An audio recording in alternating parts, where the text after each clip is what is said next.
What is up, everybody? It is Alex, the Boogeyman here from Title Boxing Club in Rochester, New York, with your focus point of the week. And this week we are talking to Katrina. Katrina, what is your question? Hey, Alex. So I actually have a question about kickboxing.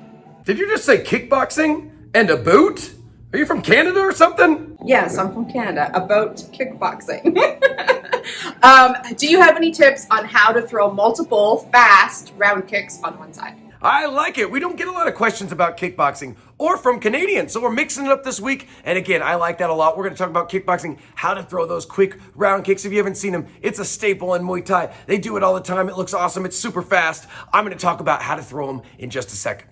All right, guys, we're talking about those fast round kicks in succession, a staple of Muay Thai. Now, before you attempt these, rule number one, you must be young and have really good knees. I'm only kidding, but not really, because actually it is important. If you have any issues with your knees, with your hips, with your ankles, maybe not so much ankles, but especially those knees and hips, be careful. This may not be for you. I happen to fall into both categories, all those categories. I'm old, I've got issues with my knees, so I'm not gonna go very fast, but I'm going to explain the mechanics of it, the science behind it, so that you are able to go fast if you meet those qualifications. Now, number one, the real number one, is when you throw this kick, it's different. You have to think of it differently. You're not shifting your weight all the way across. You're not bringing it back. You're not recoiling it the way you would do normally if you're throwing the round kick. Or even to use a boxing reference, we don't really have anything like this in boxing because you usually do. I mean, maybe you can throw some really fast lightning jabs, but for the most part, you want to set. You don't want to change the technique of it just for speed necessarily.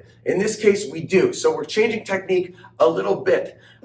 We're going to make sure and put our lead foot already in the proper position. I hope you can see it. I've already got my foot turned out. If you don't, if your foot is straight, then your hips aren't open, your knee is locked, that's no good, it's not gonna work. So you've already got to get it in really good position, a little bend on that side so that you're already you can just snap and fire right away. Now, the other thing is, you're going to think of the balance a little bit different. You almost want, imagine if a column or a pole was going up through this leg all the way up here, that axis is perfectly solid, perfectly still. This side, the kicking side, that's the side that's going to turn. Protractor, maybe that's an example, right? One side moves, the other side is just perfectly in there because you need the balance. If your balance gets thrown off, then you'll break the rhythm. So you've got to have that perfect balance where only one side moves when you throw those kicks.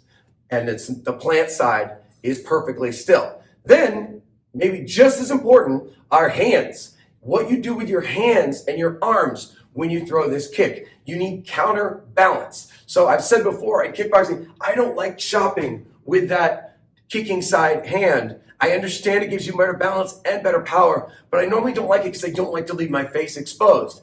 In this case, though, I'm not young, don't have good knees. I have to chop. I have to do it. That's the only way that is like slice down that way. It helps the other side turn. It just naturally does with the weight distribution. But if I want to protect myself, I just bring the other hand across to cross block every time I throw it nice and quick. So you can still cover your face and do this when you throw those kicks nice and fast. The other thing is, as soon as once you hit the ground, you almost have to imagine you're bouncing off the ground. There's no delay. There's no like, stop, kick, stop, kick. It's got to be like the floor is rubber and you're just bouncing straight up. So every time you land, turn, turn, turn, turn, turn, turn. Every time you can get faster and faster, bounce and turn, nice and quick. Take it slow at first though. Give it a try. Now again, in boxing, we don't really have, I was trying to think how I could relate this to boxing as well. We don't really have anything like that. You want to make sure you always preserve that technique when you're doing stuff. Sometimes we have to cut corners, but at least we know the spirit behind them so that we're not throwing punches with just our arms. We're always using our body, etc., etc. But for kickboxing technique, give it a try, practice it. We'll have you try it in classes as well. Hopefully that technique's going to get better. Well, I know it's going to get better if you practice and you practice it the right way. And I also know that when your technique gets better, everything is better. How do I know? Because Reginald VelJohnson told me. No, because technique is everything.